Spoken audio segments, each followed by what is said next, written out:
indo para as aulas esses dias porque o celular dela tinha quebrado. Aí a mãe dela entrou em contato comigo hoje e eu mandei o link para ela entrar pelo celular da mãe dela. Pronto, tá bom, tá ok. E aí as aulas antigas ela vê no YouTube, tá bom? As aulas antigas elas estão indo para o YouTube e aí depois a gente manda o link para ela assistir as aulas antigas no YouTube, tá certo? Então, vamos abrir nosso livro de História, Geografia só mais tarde, vamos ver História, na página 80, tá bom? Então, História, página 80. História.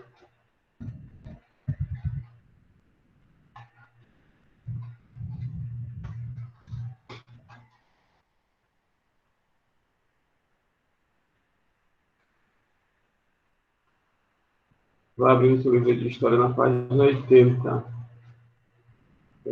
Deixa eu mandar aqui o link para ela.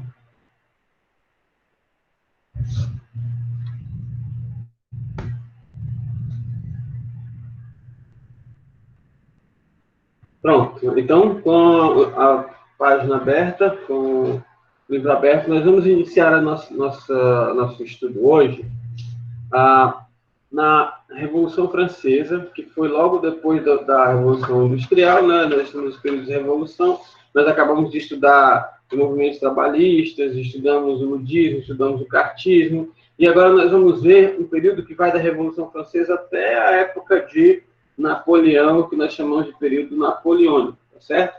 Então, nós vamos hoje, a nossa proposta de aula hoje é para nós vermos as coisas que impulsionaram essa revolução, né, os acontecimentos, as manifestações, as ações que impulsionaram essa revolução e também vamos ver um pouco sobre a sociedade na França, tá certo? A sociedade francesa. Então, nós vamos ver a mola propulsora e a sociedade francesa.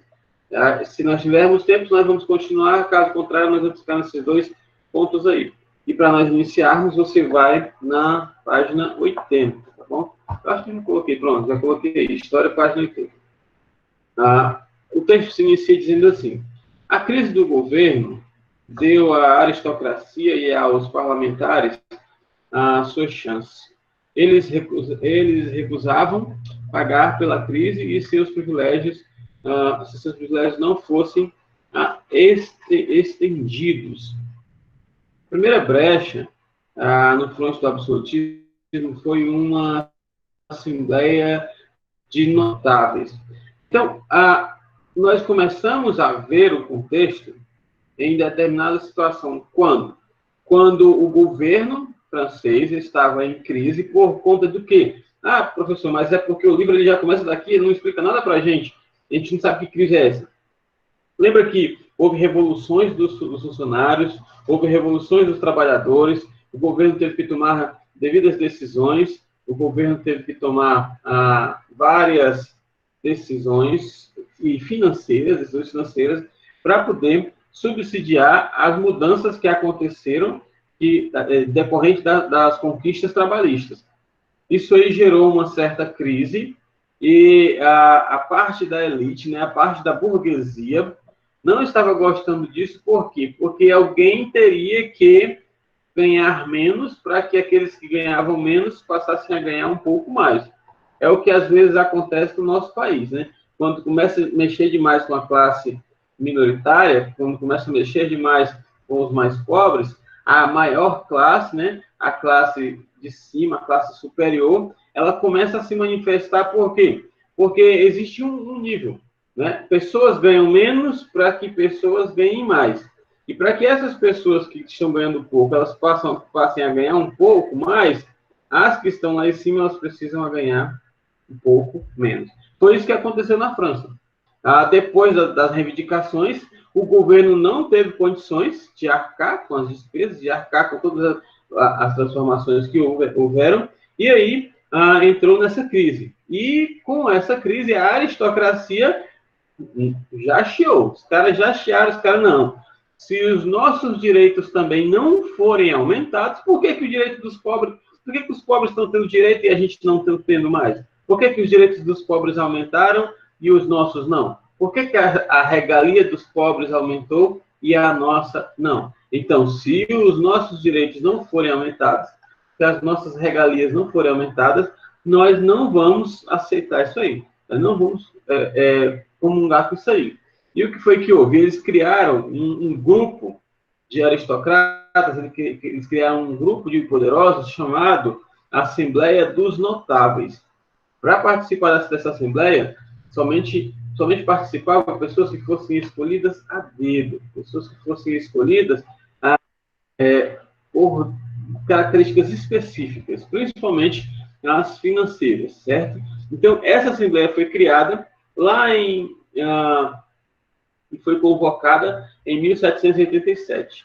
E essa Assembleia ela foi criada para satisfazer as exigências dos governantes, certo? Dos governantes. Não tinha nada a ver com o povo já tinha feito as suas manifestações, o povo já tinha recebido algumas das coisas que tinham solicitado, a aristocracia agora estava reivindicando também melhoras, apesar de eles já estarem lá em cima, certo? Mas eles estavam reivindicando uma melhora, se o povo melhorou, a gente também precisa melhorar. E aí, nessas reivindicações, chegaram à Assembleia dos Notáveis. Outro grupo que se reuniu também para se manifestar contra isso, certo? Que foi a segunda e a decisiva brecha, foi a desesperada decisão de convocar estados gerais, que era uma velha Assembleia Feudal do Reino, que parou de ser usado lá em 1614. Certo? E aí eles tentaram fazer isso aí novamente, o governo tentou chamar essa Assembleia aí para ver se apaziguava a situação. Só que não deu mais tempo, não deu mais certo, e aí a Revolução se iniciou, certo? E aí a Revolução se alastrou, principalmente nas pessoas do terceiro estado. Principalmente pelas pessoas do terceiro estado. Professor, mas o que é esse terceiro estado? Deixa essa pergunta aí no gatilho, porque lá na frente a gente vai ver o primeiro estado, o segundo estado e o terceiro estado, certo? Agora, o que importa nós sabermos é que a Revolução se iniciou principalmente no terceiro estado, certo? No terceiro estado. Mas vamos lá. Outra coisa que notável e importante nós vermos nessa página 80 é que a Revolução Francesa ela não foi feita ou foi liderada por um partido ou um movimento organizado, no sentido moderno que nós temos hoje. Nem por homens que estivessem tentando levar a cabo um programa estruturado, nem mesmo chegou a ter líderes. Então, essa revolução, ela começou por vários aristocratas, ela começou pela classe média alta, né? Nós podemos dizer assim, hoje, se nós fôssemos classificar hoje, nós classificaríamos como classe média alta. Então, aquela aristocracia, eles começaram a criar movimentos, começaram a criar manifestações, começaram a fazer reivindicações, só que era um movimento grande, amplo, um movimento poderoso, só que esse movimento não foi liderado por nenhum partido. Nenhum dos partidos liderou esse movimento. Esse movimento ele não foi liderado por nenhum grupo. Na verdade, esse movimento ele não tinha nenhum líder específico, não tinha uma pessoa que levasse o movimento à frente. Se a polícia chegasse para os manifestantes e dissesse assim, quem é o seu líder? Quem está à frente de tudo isso? Eles não poderiam dizer nada porque não tinha, de fato, esse líder, tá certo? Então, a Revolução Francesa ela começou dessa forma. Muita gente, muitos aristocratas, muitos poderosos, muitos dondocas, né?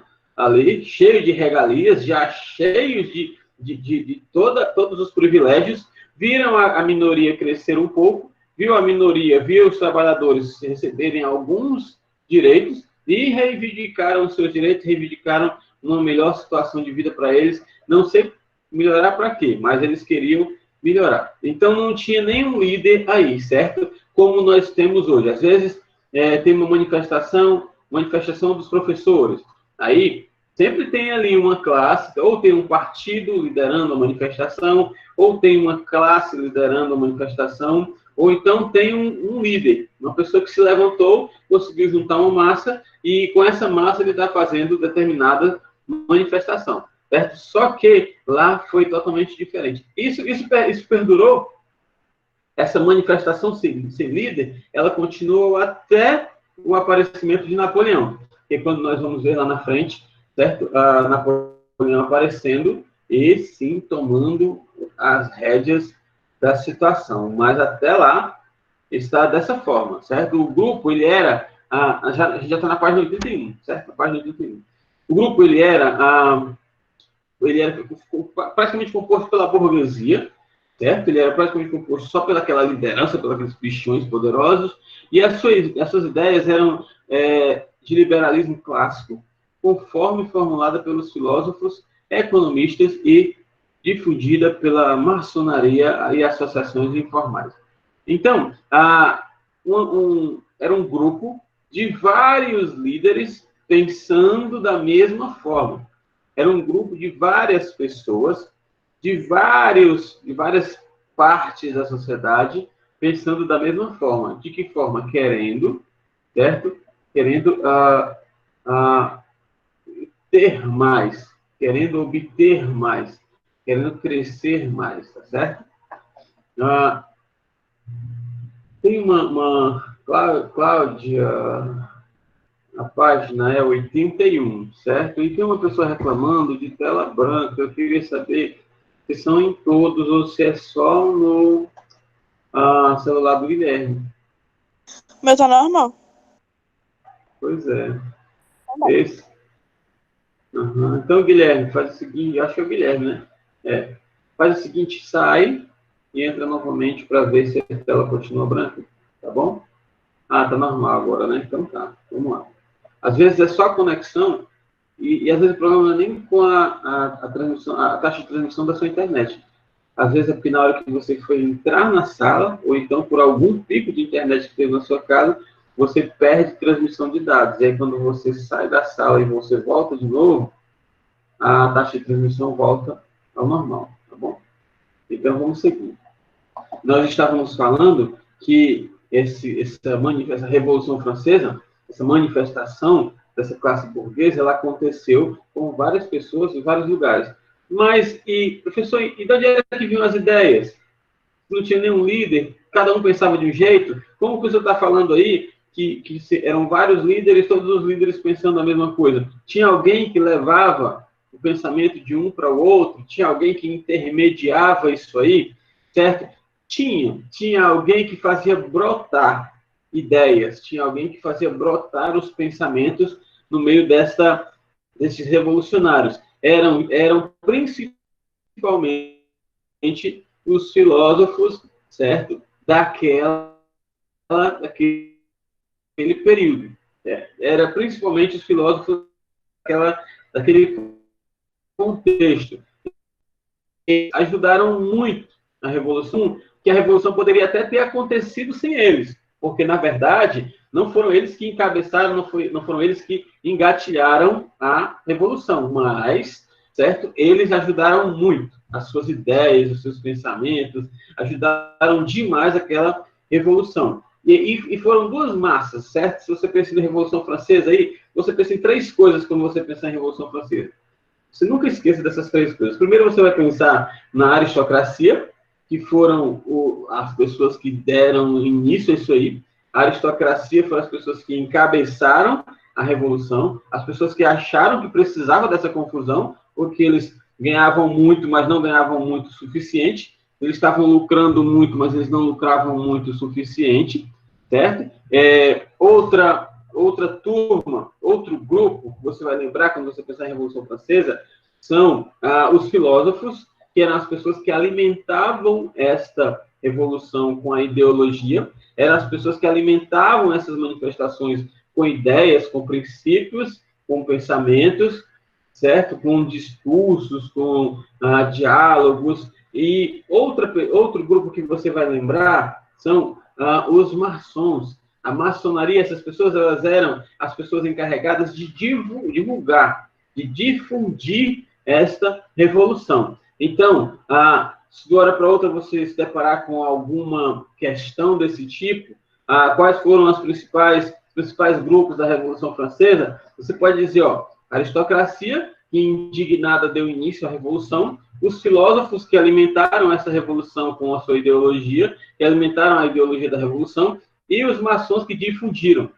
essa Revolução. Eles divulgavam, certo? Eles reproduziam os manifestos, eles reproduziam os documentos, eles reproduziam as publicações, e eles mesmos se encarregavam de difundir, de distribuir, tá certo? E aí, no meio desses manifestos, no meio dessas publicações, eles criaram o que lá na frente, o que bem lá na frente mesmo você vai perceber, no decorrer do estudo da história, que se transformou na Declaração Universal dos Direitos Humanos, certo? Mas o início, o embrião, a semente da Declaração Universal dos Direitos Humanos é justamente a Declaração dos Direitos do Homem e do Cidadão, de 1789. Então, essa questão de direitos humanos, ela vem se perdurando por muito tempo.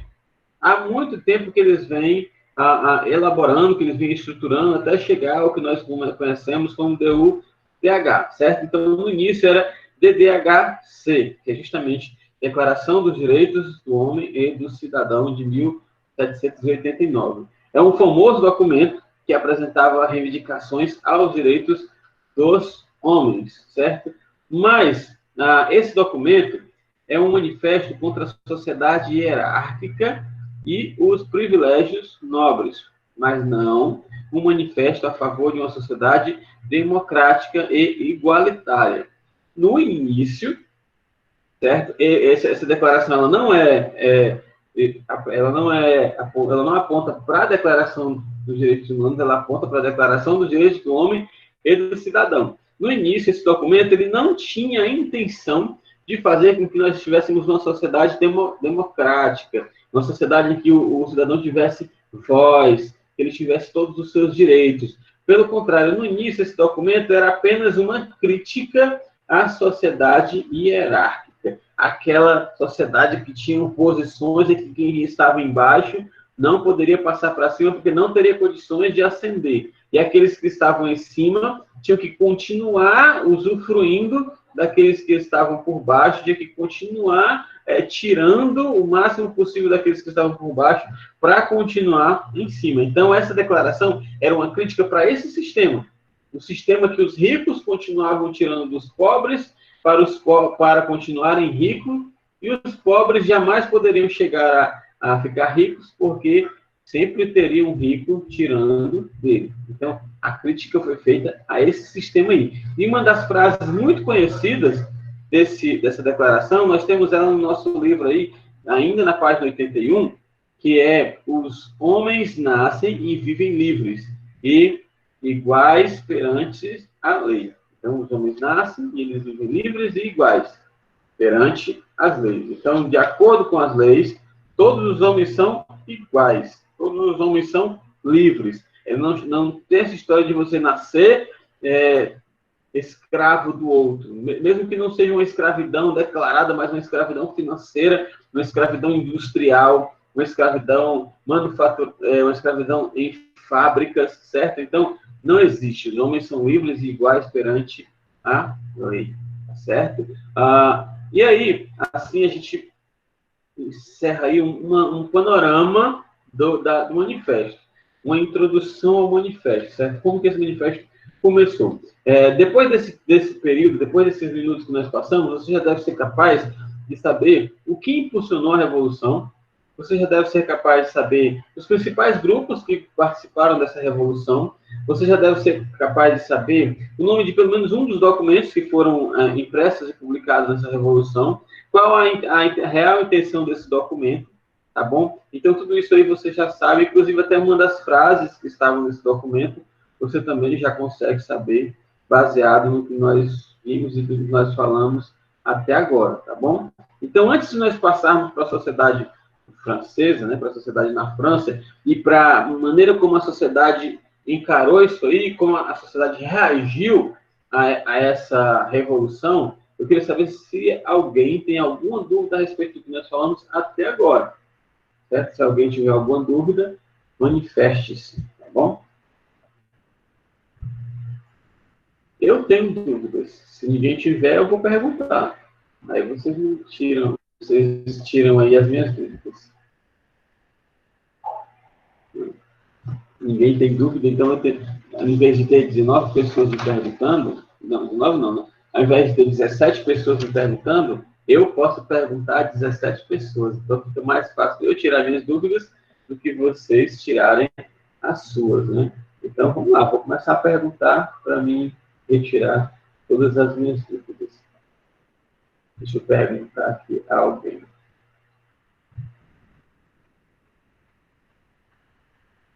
Deixando essas dúvidas para as atividades, né? Então, vamos seguir, certo? Vamos continuar aqui. A sociedade na França. Tá bom? Guilherme, como que está o som? Tá bom? Tá dando para ouvir direitinho? Eu preciso falar mais alto? Porque eu estou com a garganta meio inflamada e aí eu não sei se estou falando na altura correta. Fica com o ouvido meio ruim, né? Aí, às vezes, eu fico pensando que estou falando baixo. Ó, gente, se o texto a imagem está branca, tu faz o seguinte, tu sai da sala e volta de novo. Pode ser que volte ao normal, tá bom? Eu já expliquei isso, já expliquei por que isso acontece. Tá? Tu sai da sala e volta rapidinho. Alguém ia falar, não ia? Alguém abriu o microfone para falar. Tá bom, então vamos lá, vamos continuar. A sociedade na França. O regime absolutista. Professor, lá no início do texto falou sobre o regime absolutista e agora está falando de novo sobre o regime absolutista na Europa. Que regime é esse? O que é essa história de absolutismo? Certo? Me explique aí direitinho, de uma hora para outra alguém me pergunta, então na prova cai falando sobre esse regime e o livro ele não está dizendo ao certo o que é, tá bom? O livro ele não está explicando aqui, ele não está conceituando o regime absolutista, porque ele pressupõe que você leu os capítulos anteriores, e lendo os capítulos anteriores, você já consegue fazer uma certa definição do que é regime absolutista, tá bom? Mas, para nós lembrarmos, já estamos em aula, já estamos perguntando, já estamos questionando, aprendendo e lembrando que nós já aprendemos. Então, para nós lembrarmos, regime absolutista é um regime em que o poder está completo e absolutamente na mão de um só, certo? Então, todas as decisões, todos os acordos, todas as regras, todas as normas, o que tem que fazer, o que não tem que fazer, o que tem que deixar de fazer, está absolutamente nas mãos de um grupo só, certo? De um grupo só. No caso aqui, certo? A aristocracia, que reivindicando este regime, tá bom? Então, vamos lá. O regime absolutista na Europa, no final do século XVIII, começou a apresentar problemas econômicos e sociais, o que fez com que a sociedade passasse a criticar o regime. Na França, essa situação também era observada, principalmente na de Luís XIV. Então Luís XIV absolutamente assumia o poder, certo? Então, Luís XIV absolutamente estava assumindo, já tinha assumido, e ele era muito criticado pelo seu regime, certo? Ele era muito criticado, as críticas eram colocadas muito sobre ele, tá bom? E quem era esse Luís XIV? Certo? Luís XIV, ele viveu entre 1638 e 715, o rei, ele era conhecido como o Rei Sol, né? Foi rei da França em 1643 até a sua morte. Certo? Então, de 1643 ele assumiu até morrer em 1715. É considerado por muitos como o maior, como o mais importante rei da sua época. Certo? Como o mais importante rei da sua época. Esse era o Luís XIV. Ele era muito criticado porque ele desenvolvia um regime de monarquia absolutista, certo? Só que ele fazia isso baseado em uma teologia, baseado em uma ideologia, em uma teoria, certo? Bem prática mesmo, em uma doutrina política, a gente pode falar assim, né, uma doutrina política, que se chamava de teoria do direito divino dos reis. E o que é essa teoria do direito divino dos reis? Você não vai encontrar isso no seu livro, certo? Mas eu vou explicar para você o que é essa teoria do direito divino dos reis. Inclusive, até que se eu explicar, você já vai saber, eu já posso perguntar, tá bom? Então, presta atenção aí, tá? Teoria do direito divino dos reis. Que teoria era essa? Essa teoria, ela era uma doutrina política e religiosa, certo? Segundo essa doutrina, o rei, ele estava no poder porque ele estar no poder era a vontade de Deus. O rei, ele assumia o poder, ele tinha que mandar nas pessoas, ele tinha que ser rigoroso com as pessoas, porque se ele não fizesse isso, ele estaria desobedecendo a Deus, porque a vontade de Deus é que ele fosse um rei, e que ele fosse o rei absoluto, que todo o poder estivesse nas suas mãos, que todas as decisões fossem tomadas por ele, e que todas as pessoas que o desobedecessem seriam severamente punidas. E se fossem punidas por morte, ele não seria culpado pela morte dessas pessoas, porque ele estaria simplesmente cumprindo a vontade de Deus. Certo? Então, essa teoria aí é a teoria do direito divino dos reis. Bom? Porque o livro, ele só põe o nome, mas ele não explica isso aí, certo? Outros pontos que eram criticados, na administração de Luís XIV, é que a política econômica era baseada no mercantilismo, certo? A organização política sob o controle total da coroa. Porque tudo que se faz aqui é para vender, tudo que se faz aqui é para conseguir dinheiro, para a monarquia, para a família real, para o rei, para o imperador, certo? Nada pelo povo, nada para o povo, nada em prol do povo. Uma política totalmente mercantilista, certo? Era usar aquelas pessoas para gerar renda, usar aquelas pessoas para vender, certo? Para vender.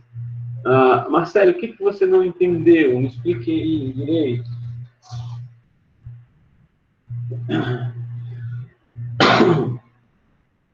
Marcelo, me diga aí o que você não entendeu. Foi sobre a teoria dos direitos dos reis. Pronto, então eu vou explicar de novo, certo?